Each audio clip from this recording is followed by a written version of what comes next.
Welcome, friends, to our science video. Science is a fun topic. In fact, everything is science, right? So when we come to looking at like how we are going to teach science, really there's only one kind of important component that we want to focus on, and that is the scientific method. Everything else just falls under the scientific method. So some of the things that I've done, I don't have specific topics of science that we really study, like this year you're going to study this year you're going to study this. I allow this part of our learning area to be child-led. And the reason why is because if we have children asking questions about different things in science or about the world around them, and they really want to know specific things, then I want to help guide them to learning those things by using the process of the scientific method. So what we do is I have a question box and I allow my children to choose the different topics that they want to study throughout the year. And then we study those topics. Depending on what age and where the question is coming from, that also depends on how much depth we go into at times. But we do this as a family. And so the depth comes with all the questions and the discussions, which is really cool because then my older kids have discussions and they're saying words and they're introducing my younger kids to vocabulary that they don't know yet. And we're able to talk about it. And there is so much value in having a discussion. We learn so much more through discussion and through asking questions than any other type of learning, which is really cool. So science, the reason why we could do this with science is because science is one of those it's not even a subtopic. It's a topic that there are so many different avenues, so many different ways you could go, so many things to study that no one would probably even be able to reach half of everything there is to know in this world about science. And so the topics are a little less demanding. The information is a little less demanding, and there's a little bit of give and take with science, just because if our children aren't really interested in it, they're really not going to care and they're really not going to retain it or learn it.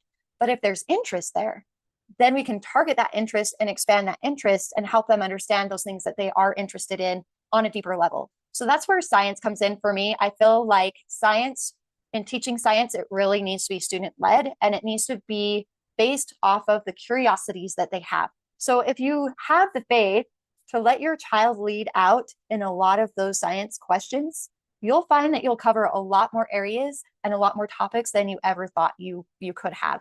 Let your child lead those out and you'll be pretty surprised with what they come up with and where it leads your family in understanding more science concepts. So some of the things, there are a list of resources that you can look at on my website. And with those resources, I just wanted to show you one of them that has been really helpful and talk a little bit about them. But the DK books that you can find, there's all different kinds of topics with DK, and they do a pretty good job of explaining it. There's younger versions. So you have younger books where your younger kids can read. And then there's also DK readers for older kids where it gets in more depth.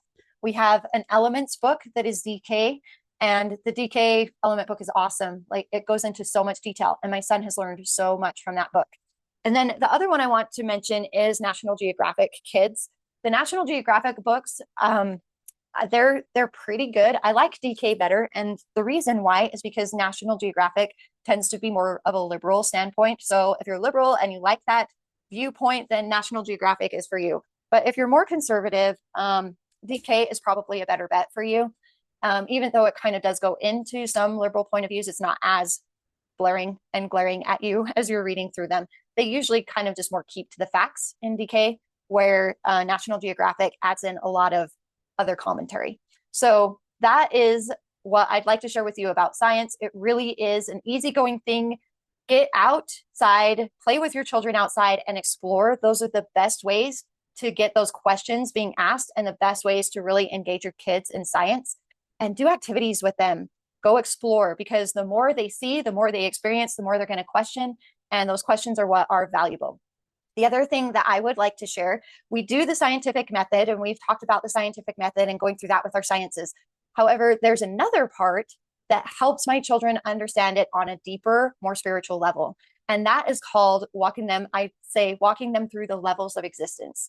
The levels of existence are a powerful tool to help your children really understand the purpose and the reason why everything was here, and that God has a purpose for everything. If that is of interest to you, I have a course that I teach the levels of existence, and there's a poster that people will get with when they do the class, and they can take that home and they share that with their kids and help them gain a deeper understanding of why things are where they are and how they are and what they are because of God's master plan. So if you're interested in that, it's the levels of existence. And that is one of my programs that I offer as well. And I teach that as a way of expanding our understanding of science. So that's what I have for you for science. All science is great, like the world, the environment, all of our surroundings teach science. So it's not something that you really have to dictate too much, but just be there to support and scaffold. So happy Science Day. Carpe diem. Enjoy your learning. See ya.